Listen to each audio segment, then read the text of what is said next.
अक्सर ऐसा होता है ना कि हम छोटी छोटी बातों पर घंटों सोचते रह जाते हैं। आज एक ऐसी आसान और कमाल की ट्रिक के बारे में जानेंगे जो सिर्फ 60 सेकंड में इस ओवरथिंकिंग को रोक सकती है। तो चलिए सीधे मुद्दे पर आते हैं। पता है, विज्ञान कहता है कि हमारा दिमाग हर दिन 6000 से भी ज्यादा विचार पैदा करता है। जी हाँ, 6000 हर दिन। लेकिन जो बात सच में चौंकाने वाली है वो ये है कि इन हजारों विचारों में से करीब 80% यानी 80% नेगेटिव होते हैं। सोचने वाली बात है ना? तो यहाँ सबसे बड़ा सवाल यही उठता है कि असल में कंट्रोल किसके हाथ में है, हमारे या फिर इन विचारों के। चलिए आज इसी का जवाब ढूंढते हैं। तो चलिए सबसे पहले ओवरथिंकिंग की इस प्रॉब्लम को ही समझते हैं। ये एक ऐसा लूप है, एक ऐसा जाल है जो बहुत आसानी से हमारे दिमाग पर हावी हो जाता है, और हम में से कई लोगों ने इसे महसूस भी किया होगा। मैं अपनी ही बात बताऊं तो मैं भी इस चक्कर में फंसा हुआ था। रात के 3-3 बजे तक नींद नहीं आती थी। एक छोटा सा फैसला लेने में हफ्ते लग जाते थे। नौकरी बदल लूं क्या, लोग क्या सोचेंगे, मतलब ये विचारों का लूप कभी खत्म ही नहीं होता था। तो सवाल ये है कि आखिर हम इतना सोचते ही क्यों हैं? इसका जवाब ना हमारे दिमाग की बनावट में ही छिपा है। हमारा दिमाग असल में चिंता करने के लिए ही बना है, और ये कोई कमी नहीं बल्कि एक तरह का बायोलॉजिकल फीचर है। असल में हमारा दिमाग एक सर्वाइवल मशीन है। इसका सबसे पहला और ज़रूरी काम है खतरों को पहले से भांप लेना और प्रॉब्लम को ढूंढना, ताकि हम सेफ रह सकें। जरा सोच कर देखिए, हमारे पूर्वजों के लिए ये कितना जरूरी था। जंगल में शेर दिखा, दिमाग ने खतरे का सिग्नल दिया और वो भागे, जान बच गई। लेकिन आज की दुनिया में कोई शेर तो है नहीं, फिर भी दिमाग का ऑपरेटिंग सिस्टम वही पुराना है। किसी के ईमेल का जवाब नहीं आया और दिमाग अंदर चिल्लाने लगता है, खतरा है, कुछ गड़बड़ है, और बस यहीं से चिंता और ओवरथिंकिंग शुरू हो जाती है। तो यहाँ सबसे ज़रूरी बात यह है कि हमें अपने दिमाग को दोष नहीं देना है। हमें तो बस उसके फोकस को, उसके ध्यान को सही दिशा में मोड़ना सीखना है। और बस यहीं पर काम आती है 5-4-3-2-1 ग्राउंडिंग टेक्निक।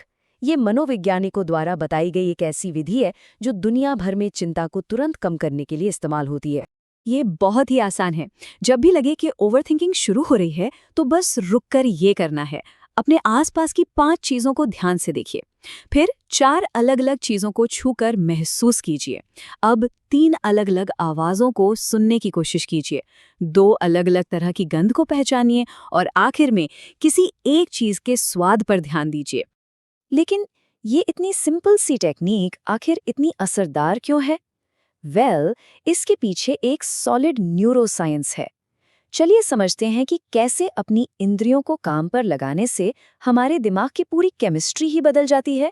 हमारे दिमाग में 2 हिस्से हैं जो चिंता के वक्त एक दूसरे से लड़ रहे होते हैं। एक है एमिगडाला, जो हमारा फियर सेंटर है, यही चिंता और डर पैदा करता है। और दूसरा है प्रीफ्रंटल कॉर्टेक्स, जो हमारा लॉजिक सेंटर है, मतलब तर्क से सोचने वाला हिस्सा। जब हम ओवरथिंक करते हैं तो हमारा फियर सेंटर यानी अमिगडाला एक्टिव हो जाता है और लॉजिक सेंटर को चुप करा देता है। लेकिन जैसे ही हम 5-4-3-2-1 टेक्निक का इस्तेमाल करते हैं, कंट्रोल वापस हमारे लॉजिक सेंटर यानी प्रीफ्रंटल कॉर्टेक्स के पास आ जाता है, और नतीजा फियर सेंटर अपने आप शांत हो जाता है। और पता है सबसे कमाल की बात क्या है?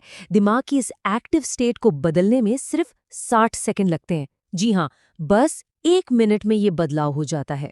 अच्छा, तो थ्योरी तो समझ आ गई, लेकिन इसे असल जिंदगी में कैसे लागू किया जाए? चलिए एक उदाहरण देखते हैं और साथ ही फैसले लेने के लिए एक बोनस ट्रिक भी जानते हैं। मान लीजिए कि किसी परीक्षा से ठीक पहले बहुत ज्यादा घबराहट हो रही है, तो वहां पर यह टेक्निक ऐसे काम करेगी। 5 चीजें देखी, डेस्क, पेन, किताब, खिड़की, पंखा। 4 चीजें छुई, टेबल की सतह, पेन की पकड़, किताब के पन्ने।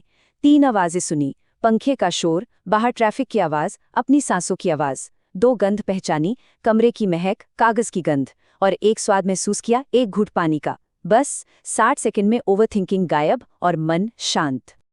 अब एक बोनस ट्रिक, ये उन लोगों के लिए बहुत काम की है जो कोई फैसला लेते वक्त बहुत ज्यादा सोचते हैं।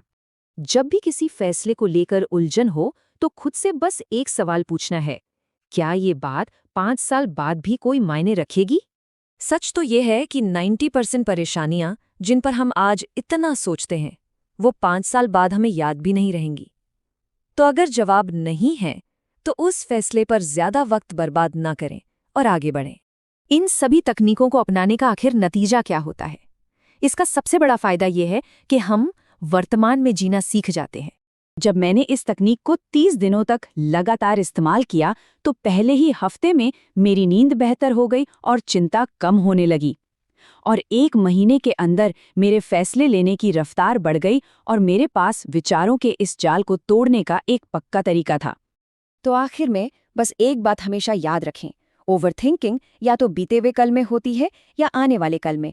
उसका समाधान हमेशा आज में यानी कि वर्तमान में होता है। अगली बार जब भी दिमाग विचारों के जाल में फंसे तो बस उसे खींचकर वर्तमान में वापस ले आएं।